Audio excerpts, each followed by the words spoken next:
Today we talk in our virtual studio with Alexandre Bonvin, who is the director of the Biofood Institute for Biomedicine. So, welcome, Alexandre. Hi, Ed. Nice to see you again. Okay, this time virtually, thank you. yes. Yeah, well, but we manage. Okay, it's only close. It's only 30 kilometers, but anyway. Can you tell a little bit about what you do and what your institute is doing?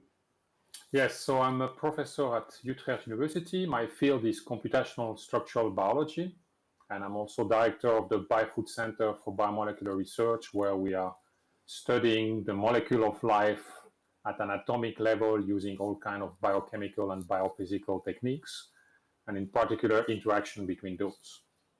And in my group, we develop in particular software to model those interactions, basically solve 3D puzzles. And the most known software for that is our Haddock software, which is also operating as a web portal with a very large worldwide user base, more than 17,000 people using it through our web portals. Yep. Yeah, so, what are the people doing on that portal? So the portal basically provides users with a friendly access to our resources, and they use it to model interactions between different kind of biomolecules, protein, small drugs. So for drug design, it's also used. And in particular, these days, it's used a lot also for COVID-related research. So we have seen in the last couple of months an increase in the number of registration to the portal. So we have almost double the number of registration, of monthly registration. We see that we have more users who are active on the portal. And we have also seen a doubling of the number of submissions to the portals. So what are people doing? In terms of COVID-related research, they can study the interactions that proteins from the virus are doing with our human proteins, like the receptor that they need to attack to enter our cells, or people are trying to design small molecules, other proteins, that kind of protein engineering fields, to block the entrance of the virus. And ourselves, we've also been playing that game a bit and trying to repurpose existing drugs, so approved drugs that are on the market, to see if we could find some that will allow to block some of the key proteins of the virus. So it's really about solving 3D puzzles in a computer.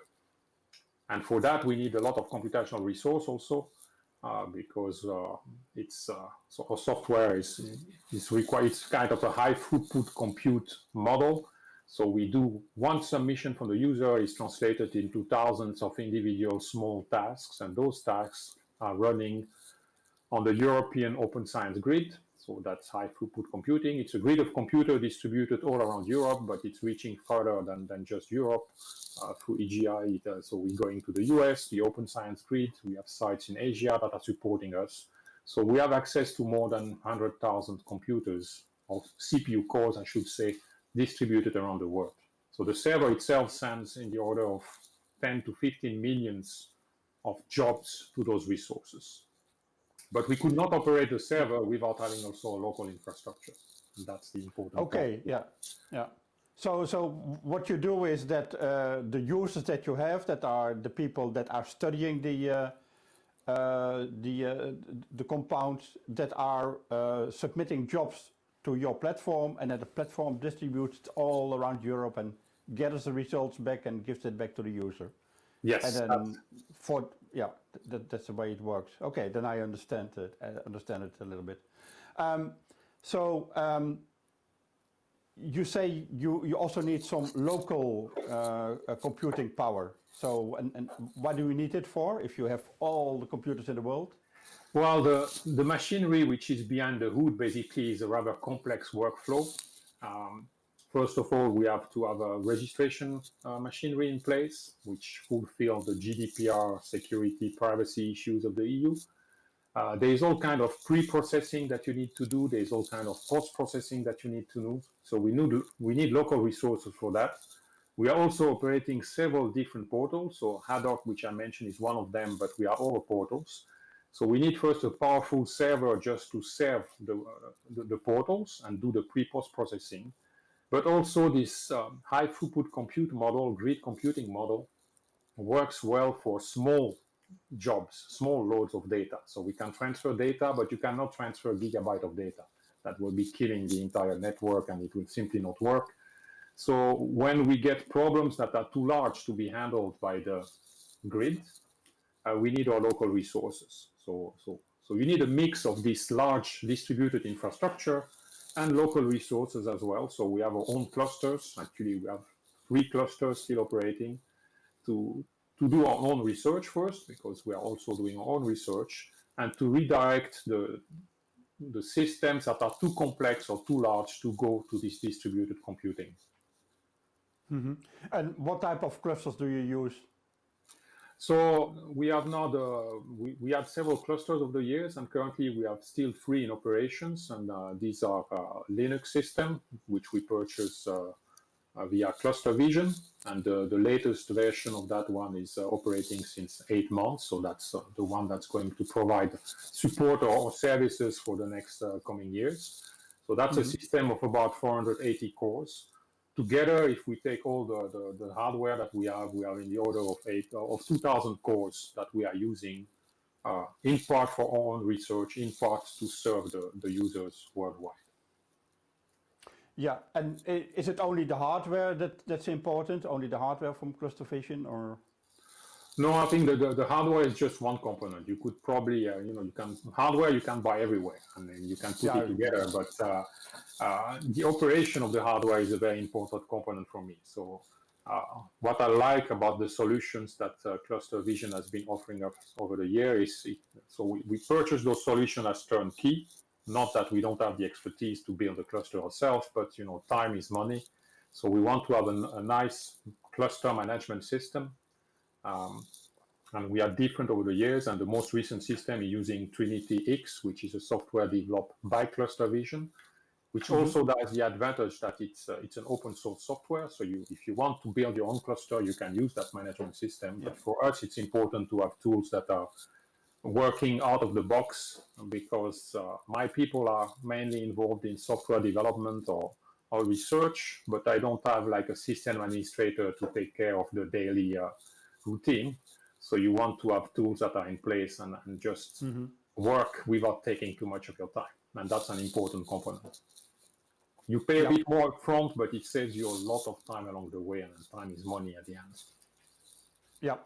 So, and you said that there were more users now because of the COVID-related research, and you see an increase. Does that mean that you have to expand your system soon, or? So we do expect. So we see an increase since probably March. We see more registration, more use of our services. So we had to adapt partly the way that we are doing things on the site. So we had to fine-tune the machinery, the workflow which is running behind the portal. So that's our own software problem. But we also expect to expand our resource in the coming years to offer more capacity. Also because some of the other clusters that we have are getting out of life. So we're going to retire a few, and we want to invest and expand our current resources so that for the coming years we are in business and we can serve the community as much as possible. Okay. Yeah, it proves to be a very useful type of research that you're doing. I think a lot of people are interested in that. Did you get a lot of interest and a lot of questions from the general public or the press or the type? So we do get, people? especially in the last couple of months. So we have been in the picture also because of.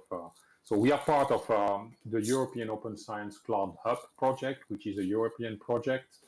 And the EU has been putting a lot of focus also in the last months to support any kind of COVID-related activities.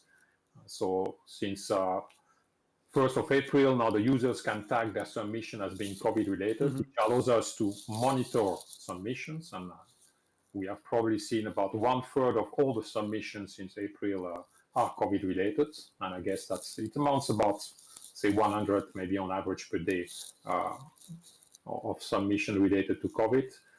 Being able to tag those also gives you allows you to redirect the jobs to some sites that are supporting us, especially for COVID projects. So since April, we have access to additional compute resources from specific sites in France, in Germany, but also the US Open Science Grid as giving us access to their resources, especially for this kind of research.